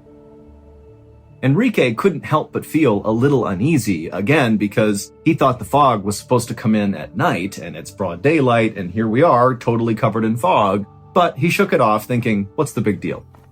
And so Enrique turned back around, and he and Anna hustled to catch up with Jorge and Sofia, who by this point had stopped a little farther down the road, off to the side, where there was this strange rectangular rock that was maybe 2 feet tall, just kind of jutting up out of the ground.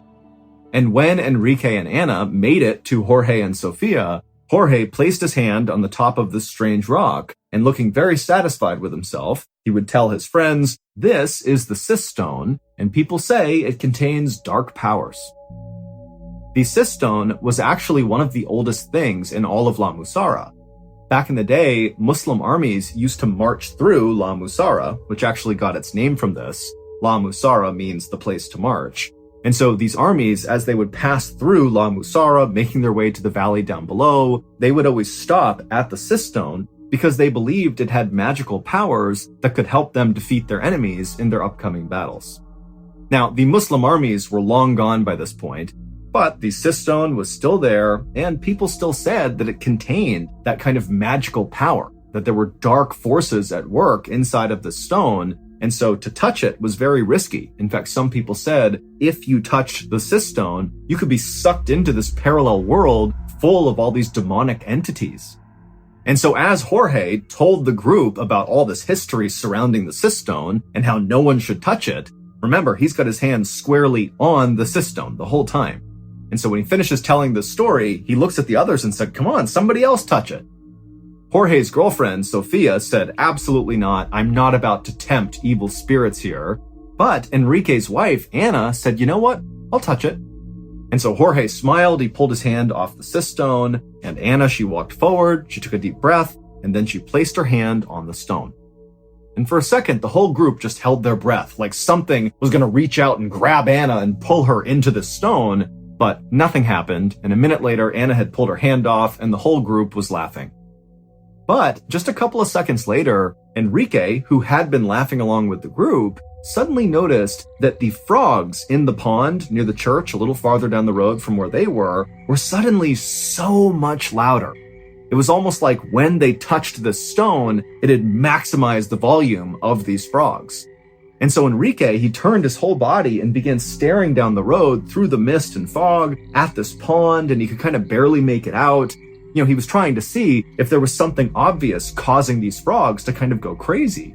But as he stared at this pond, which again, he could barely see, right behind it was the church. But there was lots of fog kind of blocking the church. And for a second, the fog kind of parted, and Enrique got a full shot of one of the windows of this abandoned church.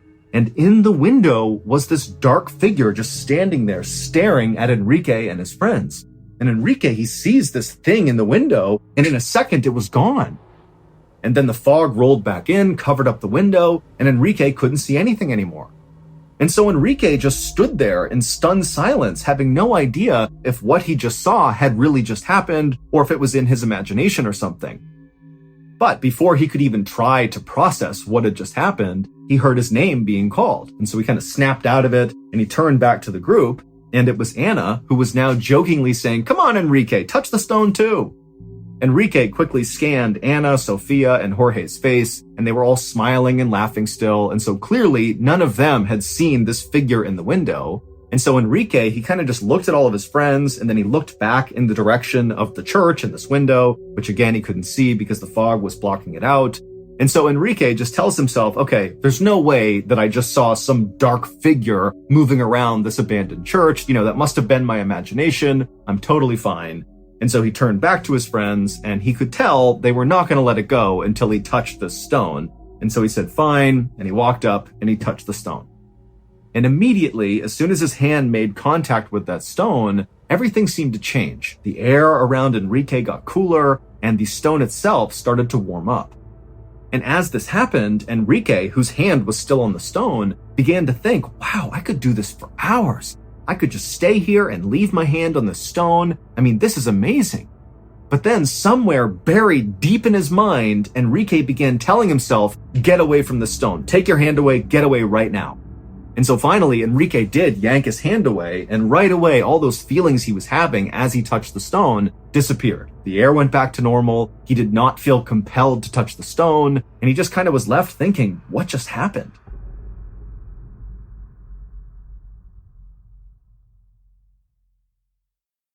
Hey listeners, big news for true crime lovers. You can now enjoy this podcast ad-free on Amazon Music with your Prime membership. Listen to all episodes of my podcasts, MrBallen's Medical Mysteries and MrBallen's Strange, Dark, and Mysterious Stories, along with a huge collection of top true crime podcasts completely ad-free. No more wading through cliffhangers or dealing with ads, because let's be honest, ads shouldn't be the most nerve-wracking part of true crime. To start your ad-free listening journey, download the Amazon Music app for free or head to amazon.com/ballen. That's amazon.com/BALLEN. Dive into uninterrupted true crime stories today. Hey, it's MrBallen. For the first time, my show, Medical Mysteries, has joined forces with Redacted for a special episode. A redacted medical mystery uncovers how routine surgery leads to classified government operations. Listen now on the Medical Mysteries or Redacted feeds, or search A Redacted Medical Mystery wherever you get your podcasts. And so Enrique's wife, Anna, along with Jorge, they were both grinning at Enrique, waiting for him to tell them about what it was like to touch the cyst stone. But behind them, Sophia, Jorge's girlfriend, she was not happy. She was the only one who had not touched the cyst stone. And so she spoke up and said, guys, let's get away from the cyst stone. I don't want to continue to tempt evil spirits, okay? Let's just go. And so Jorge threw his arm around Sophia and told her to lighten up, and then said, come on, let's do some more exploring. And so Jorge took Sophia's hand, and he continued walking down the main road in the direction of the church, and Enrique's wife, Anna, she quickly followed right after them, kind of running to keep up, like she was a kid who was excited about what they were doing. But Enrique, he just stayed put for an extra second, because even though he had told himself that, whatever he saw in the window was nothing, he could not help the fact that as soon as he touched that cyst stone, he felt different. There was something off about the stone, and really there seemed to be something off about this whole village, which by this point was now completely enveloped in fog. They were totally covered. Now, Enrique, at this point, did just want to leave La Musara. He didn't want to be there anymore. The place was totally creeping him out. But he didn't want to be a party pooper, and so he turned and continued walking down the main road after his friends and his wife. And after he walked a little ways, the fog parted enough that he could see the pond full of these very loud croaking frogs, as well as the church and that window where he had seen or supposedly seen this dark figure, but the window was empty. And Enrique was relieved to see that his friends clearly had not stopped at the church. They had not tried to go in. They had gone behind the church into the cemetery. Enrique did not want to go inside of the church because even though, again, he had told himself that, that figure wasn't real, it wasn't really in the window, still there was a part of him that wanted to stay far away from this building. But after Enrique walked past the pond and began side-skirting the church to get to the cemetery, he just stopped and turned and actually faced the window, kind of like involuntarily. He was looking at the window where this dark figure had been. And again, it's empty, there's nothing there. But Enrique felt like something was pulling him towards this window. And so without saying anything to his friends, who weren't really paying attention to Enrique, they're kind of just walking around the cemetery, Enrique walked right up to this window. He's right in front of it, he's looking inside, and now he can see into the actual church. And it's totally ruined inside, but he can see where the pews used to be on the ground, and he could also see where the pulpit used to be, where the priest would give mass. And as Enrique stood there staring into the church, he kept leaning closer and closer and closer into the church until finally he felt like he really wanted to move away and get away from the church, but it was like he couldn't. He just kept getting pulled into this opening. And then as this was happening, the sound of the frogs got louder and louder until Enrique felt like he was totally consumed by these frogs. Meanwhile, just around the corner of the church and back in the cemetery, Anna, Jorge, and Sophia were kind of laughing and walking around the cemetery, reading the different headstones, when at some point, Anna, Enrique's wife, just happened to look up when she realized Enrique was not there with them. And so Anna, she walked over to the gate of the cemetery and she looked up along the side of the church, and there was Enrique kind of leaning forward into this window looking into the church. And so Anna, she yelled out to him a couple of times, but Enrique did not even notice her or acknowledge her. He just continued leaning forward, looking in this window. And finally, Anna got right up next to Enrique and she actually shook his shoulder. And when she did that, Enrique kind of snapped out of it and turned and looked at her, but didn't say anything. He just had this totally confused look on his face. And Anna, she looks up at her husband and she's like, come on, come into the cemetery. That's where everyone is. Come on. And then Anna turned and skipped towards the cemetery. And once Anna was back in the cemetery, she just got right back to walking around and looking at all the different headstones. And at some point, as she was looking at one particular headstone, she took a few steps back to get a better look at it, and she accidentally bumped into another headstone, a big cross that had a line drawn across it, and it fell to the ground and it broke.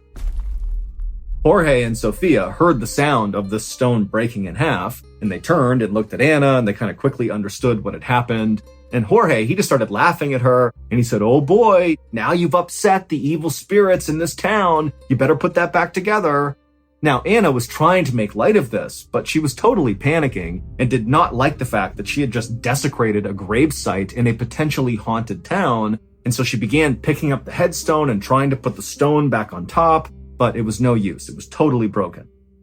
And so as Anna continued to fumble with this headstone, and as Jorge continued to laugh and harass her about all the evil spirits that were going to attack her because of what she did, Jorge's girlfriend, Sofia, who was right next to him, she started getting on edge, and she said, "Hey, Jorge, is it true that this place is haunted? I mean, really, is this actually a haunted town? I mean, what's the deal?" And Jorge, at this point, he stops laughing at Anna, and he turns to Sofia, and he goes, "Yeah, I think this place really is haunted." And then he would tell them the story of how La Musara came to be known as a haunted town.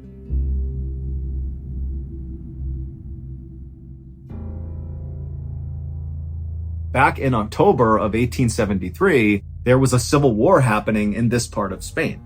And one of the rival armies was using the caves in the mountainside kind of near La Musara as sort of makeshift field hospitals for their wounded.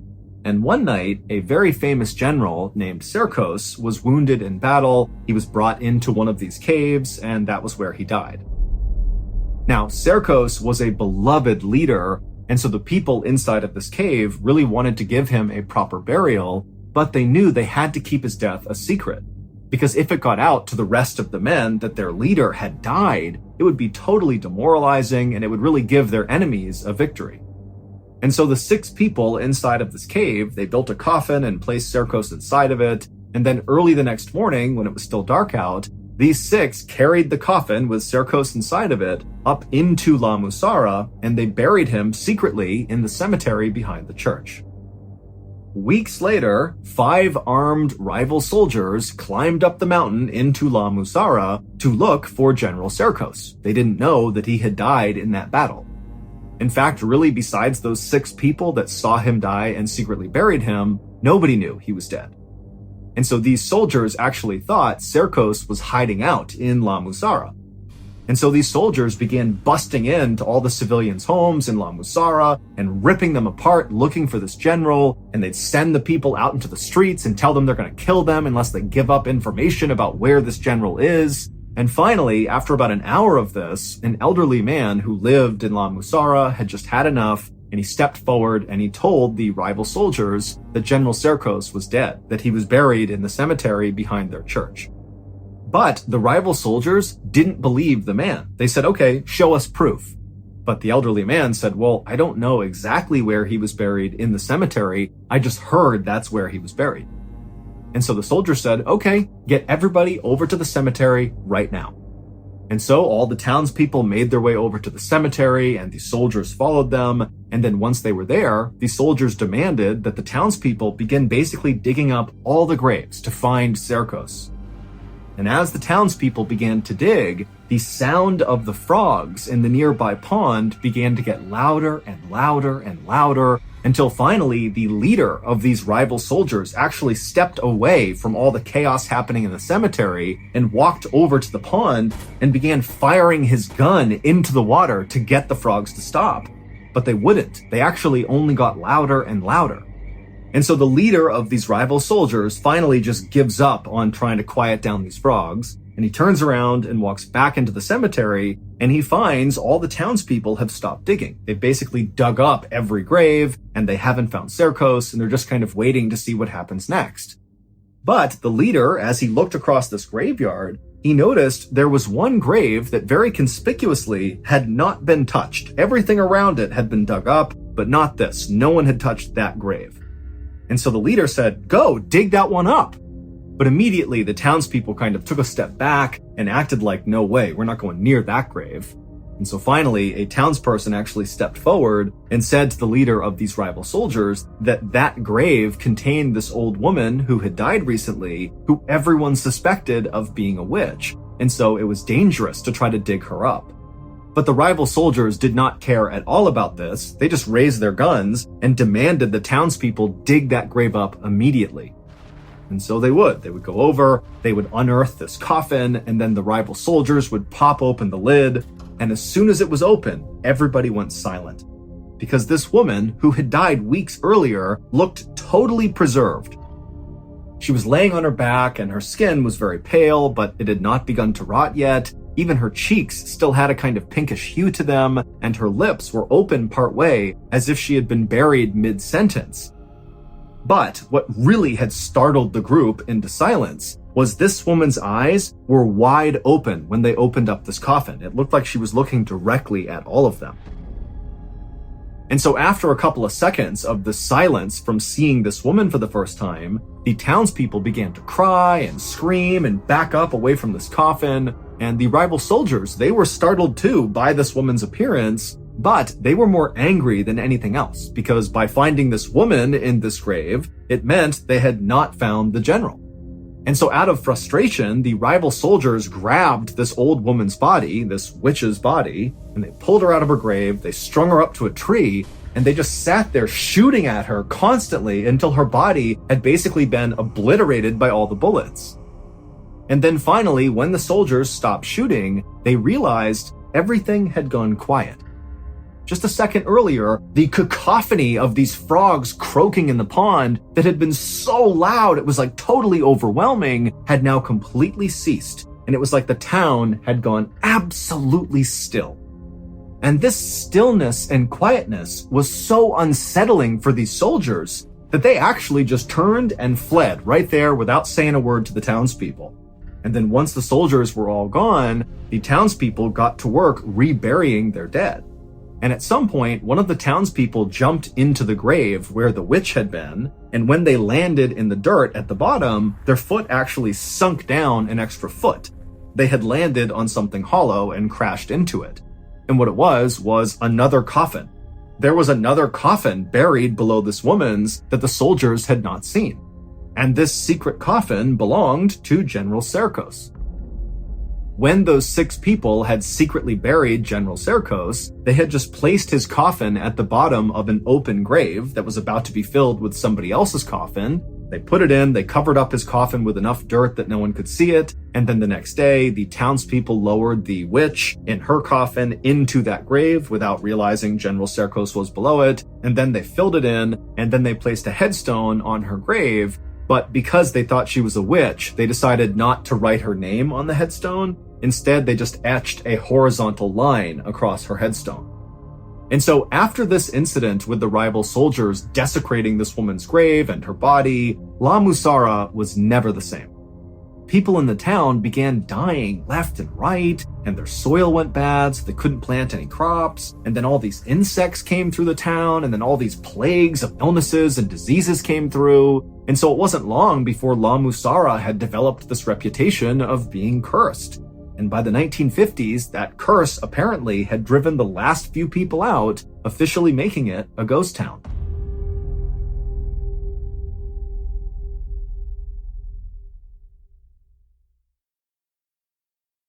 Hey listeners, MrBallen here. What if I told you that some of the strangest, darkest, and most mysterious stories happening right now are all connected to what might be the biggest crime of our generation?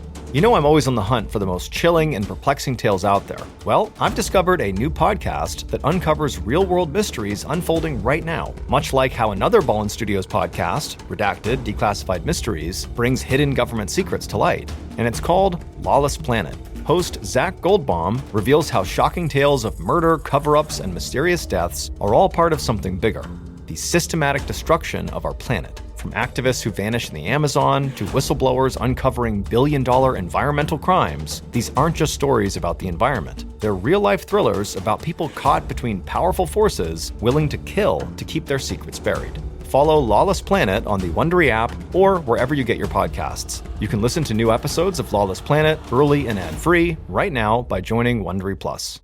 Hey, it's MrBallen. I'm excited to tell you about something special. For the first time, my show, MrBallen's Medical Mysteries, has joined forces with Redacted, Declassified Mysteries with Luke LaManna, to tell a story so complex it required our combined storytelling styles. This special episode is called A Redacted Medical Mystery. In it, unexplained symptoms after a routine surgery quickly unravel into something much darker, leading straight to classified government operations hidden for decades. To listen and uncover the truth alongside us, head to either the MrBallen's Medical Mysteries or Redacted show pages right now. Or search for A Redacted Medical Mystery in the Wondery app or wherever you get your podcasts. If you're fascinated by unexplained medical stories, well, stick around on Medical Mysteries. Every week, we dive deep into cases that will leave you questioning everything you know about the human body. And if government conspiracies are more your style, Redacted is your go-to for stories that unravel secrets never meant to see the light of day. Remember, you can listen to both shows early and ad-free by joining Wondery Plus.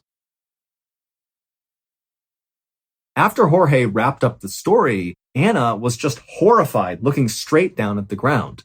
Because it would turn out the gravestone that she had accidentally knocked over and broken, well, it had a horizontal line etched across the middle of it. It was the witch's headstone. That was the one she had broken.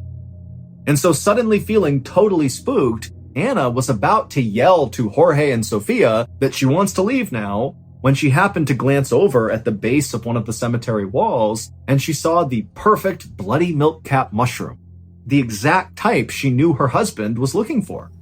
And so Anna walked over, she picked this mushroom, and she turned around to show it to Enrique, but Enrique was not in the cemetery. And so right away, Anna thought, wait, did my husband ever actually follow me back down into the cemetery after I saw him by the church? She couldn't remember. She thought he followed her, but she wasn't sure. And so Anna yelled out for Enrique, but he never called back. And so she turned and looked over at Sofia and Jorge, who she could barely see through the fog, and she asked them, hey, have you seen my husband? Is he in here? Did you see where he went? And they both said, no, we have no idea.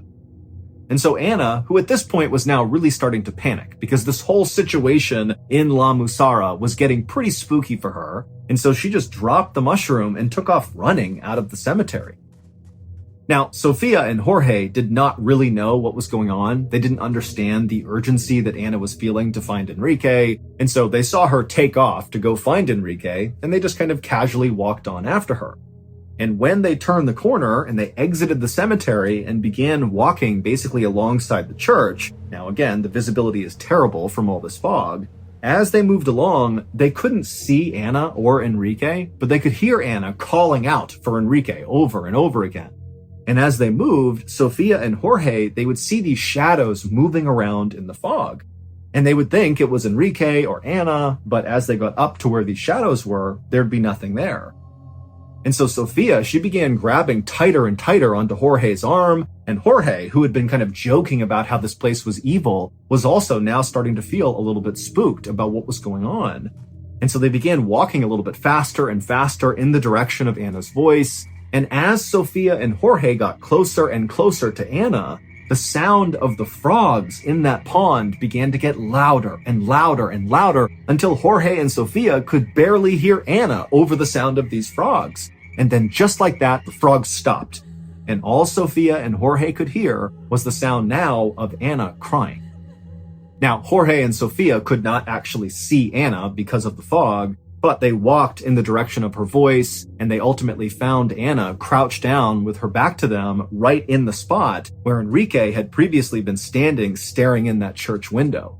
And so Sofia and Jorge, they walked up to Anna and they reached down and they put their hands on her shoulder. And when Anna turned around, she was clutching Enrique's wicker basket containing all of his mushrooms. And with tears coming down Anna's eyes, she would say to her friends, "He's gone." Anna, Jorge, and Sofia would spend the next hour searching in vain for Enrique in La Musara. Remember, there's no visibility from the fog, and now it's getting dark, and so it's really hard to conduct a search for someone. And so after this hour was up, even though they had no idea where Enrique was or what happened to him, the friends decided that their best and really only move was to leave and go tell authorities. And when they did that, a massive search was launched all around La Musara for the next week. But despite this huge effort, nobody ever found any trace of Enrique. he just vanished, leaving behind that wicker basket that Anna had found. And so after this week of searching, the authorities finally called it off and told Anna that, most likely her husband must have wandered off and died somewhere, and at some point, hikers will likely discover his body. But Anna could not accept this conclusion, and so she continued to go back to La Musara to look for Enrique. And in January of 1992, so 3 months after Enrique had gone missing, Anna, Sofia, and Jorge returned to La Musara to do another one of these additional searches. And during the search, the friends were walking past the church and they passed by that same window where Enrique had been standing looking inside and also where his basket had been found by Anna. And the three friends, as they passed by, they happened to see into the church, and down on the main floor where the pews used to be and where the pulpit used to be, there were these 6 dark figures wearing robes standing in a circle, not appearing to be doing anything but just standing there. And immediately, Anna actually was really annoyed because she figured this must be a group of ghost hunters that were out here looking for something paranormal, because after Enrique went missing, his story made the news largely because he went missing in a town that's long been regarded as being haunted. And so because of his case, you had all these people coming to La Musara to go find ghosts or find whatever happened to Enrique. And so Anna, who was deeply offended by all these people who were coming out to La Musara to look for ghosts, because for Anna, this is not a game. Her husband really went missing here. So she goes right up to the window to tell these 6 people in robes off, get the hell out of here and have some respect. But when she went to the window and was about to yell in, one of the robed figures suddenly turned and looked up at Anna. And immediately Anna backed up because this clearly was not some ghost hunter. Because the hooded figure had no face. It was just a dark hole looking back up at Anna. But even though there were no eyes, Anna could tell this thing, this entity, was staring right at her. But before Anna, Sofia, or Jorge could react to what they were seeing inside of this church, from behind them, they suddenly heard this unbelievably loud galloping sound, like all these horses were charging towards them. And at the same time, the sound of the frogs in the nearby pond began to get louder and louder and louder. And so Anna, Sofia, and Jorge turned around to see what was going on, kind of expecting to see, a cavalry approaching or something. But there was nothing. All they saw was the fog on the road. And so the 3 friends turned back around to look back into the church. And now these 6 hooded figures were gone. And so suddenly thinking that these figures had left the church and they were coming to get them, the 3 friends did not wait any longer. They turned and just sprinted out of La Musara. Enrique was never found. His wife, his friends, the authorities, they still have no idea what happened to him. There have also been several other people who have gone missing in La Musara, and they too have never been found.